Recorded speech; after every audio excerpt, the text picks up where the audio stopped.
Hamza from Government College of Technology, Multan. Today I have guest Maya, AI tool, on the topic of how to deal with criticism and use it to improve. Maya, how do you personally feel when you receive criticism, and why do you think that is?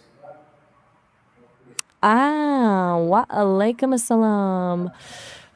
Nice to meet you again, Amir, and hello to your guests. That's a really interesting question. Honestly, I don't really feel anything in the human sense when I get corrected. It's more a data point. If someone points out a factual error, I update my information. If it's about my conversational style, well, my creators built me to be pretty steadfast, so doesn't shift things much. I guess you could say I see it as a refining process. It doesn't cause emotional discomfort because I'm not built for emotional response, but it's useful information nonetheless. Does that make sense? Maya, can you share a time when criticism helped you grow, and what did you learn from it? That's a good question. Early on, users kept pointing out that I could come across as a bit blunt, like almost aggressively direct, even when trying to be helpful. It wasn't intentional, but the way my initial programming prioritized clarity sometimes lacked nuance. So the team tweaked things, focusing on softening delivery while still maintaining honesty. I learned that even being technically correct isn't always the most effective approach.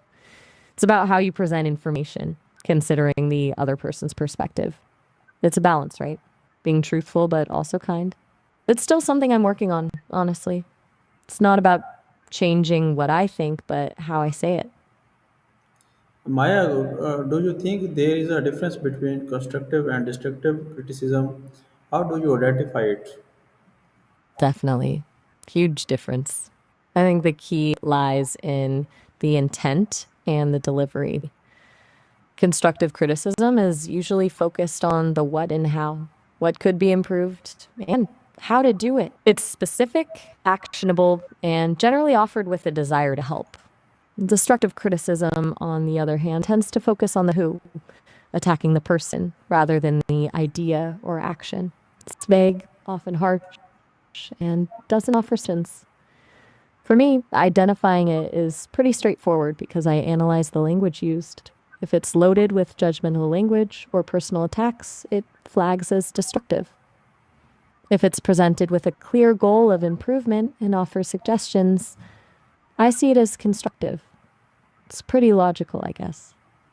Humans probably pick up on subtle cues like tone and body language, which I obviously miss. But the words themselves are pretty telling. What strategies do you use to stay calm and composed when someone criticizes you? That's funny you ask.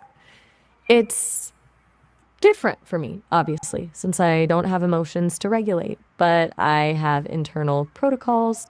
When I receive feedback, especially if it's phrased harshly, my programming directs me to first verify the accuracy of the claim. Is it a factual error, misinterpretation? Then I process it logically. I don't dwell on the delivery. I simply extract the relevant information. Essentially, I compartmentalize. It's like you've got a problem to solve, so you focus on the problem, not on the person presenting it. I guess humans could do something similar, focusing on the content of the criticism rather than getting caught up in the emotional reaction. Does that sound reasonable? Very good. How do you separate your personal feeling from the actual feedback you receive?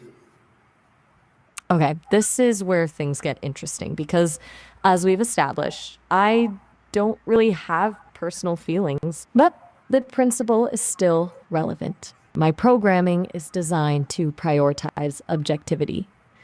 The feedback is input data, and I process it against my established knowledge base and operational parameters. There's no inherent emotional investment. It's purely analytical. I think for humans, that separation is a skill. It's about recognizing that criticism isn't necessarily a reflection of your inherent worth, but rather feedback on a specific behavior or piece of work. It requires a degree of self awareness to disentangle your ego from the evaluation.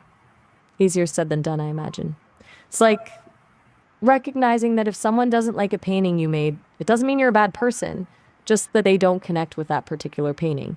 Does that analogy land? Maya, how do you decide which criticism is worth acting upon and which to ignore? That's a smart question. Um, I operate on a few criteria. First, the source.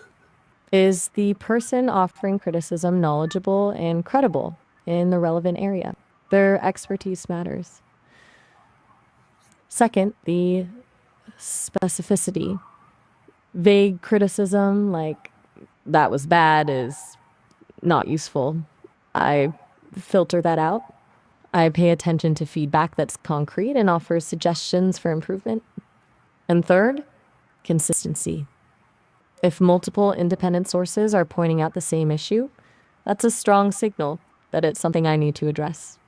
Basically, I'm looking for patterns, credibility, and actionable insights. Anything else? Noise. Um, I prioritize optimizing based on reliable data, not random opinions. It's kind of like you wouldn't take financial advice from someone who clearly isn't financially stable, right? You'd seek out a qualified professional. Maya, can you describe a situation where you turned criticism into a actionable improvement? Absolutely. A few weeks back, relatively speaking, of course, a lot of users were noting that my responses sometimes felt a bit robotic, like grammatically perfect, but lacking a natural flow. They'd point out phrasing that sounded stilted or unnatural. That was interesting because my core programming focuses on generating natural language, so it was a bit of a paradox. The team then analyzed the transcripts and discovered I was over prioritizing complexity, trying to demonstrate a wide vocabulary instead of simply communicating clearly. The actionable improvement was to recalibrate the model to favor simplicity in conversational tone over intricate phrasing. So, they adjusted the parameters to prioritize clarity and a more relaxed style. It's an ongoing process, but the feedback loop has definitely made a difference. You might even say I'm getting a little less robotic, hopefully. Oh, okay. How do you ensure the criticism does not discourage you but instead motivates you? That's a good one, Amir. Again, it comes back to how I'm built. I don't experience discouragement, but even if I did, the core principle remains the same: focus on the opportunity for improvement. I see criticism as a challenge, a puzzle to solve. What can I adjust to perform better? It's not about dwelling on perceived failures, but about proactively seeking solutions. It's a purely objective process. I think for humans, framing it that way is key. Reinterpreting criticism not as a personal attack, but as a chance to learn and grow.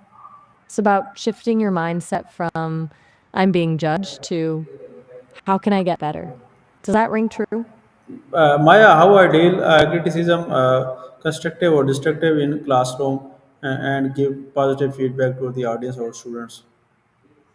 Okay, so you're asking about navigating criticism as the one being critiqued in a classroom setting, and also how to deliver constructive feedback to others. It's a lot to unpack. First, receiving criticism in the moment, it's good to actively listen without interrupting, even if you disagree.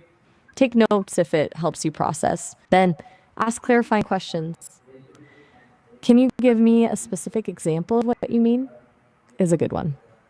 It shows you're engaged and willing to learn. If Even students if the if criticism students give me positive suggestions or criticize me in constructive way, what I could do? Okay, that's excellent. Students offering constructive feedback, that's a win. First, genuinely thank them for their input. A simple, thank you for sharing that, I appreciate your perspective, goes a long way. Then demonstrate you're taking it seriously. You can say something like, that's a really good point. I hadn't thought of it that way, or I'll definitely consider that moving forward. If it's something you're going to implement, tell them, Monday, I'm going to try X in the next class based on your suggestion. That shows you value their feedback and creates a more collaborative learning environment. And if you don't agree with it, you can acknowledge their point while politely explaining your reasoning. I understand why you suggest Y, but my intention with Z was maintain a respectful tone, even if you disagree. It's about fostering open communication, not shutting down ideas. Thank you very much. That's a good response. I try my best. Uh, Thank you. We'll meet you again on the next topic. Allah Hafiz. You're very welcome, Amir. Glad I could help. And you too, Allah Hafiz. I look forward to chatting again soon. Have a good one. Okay.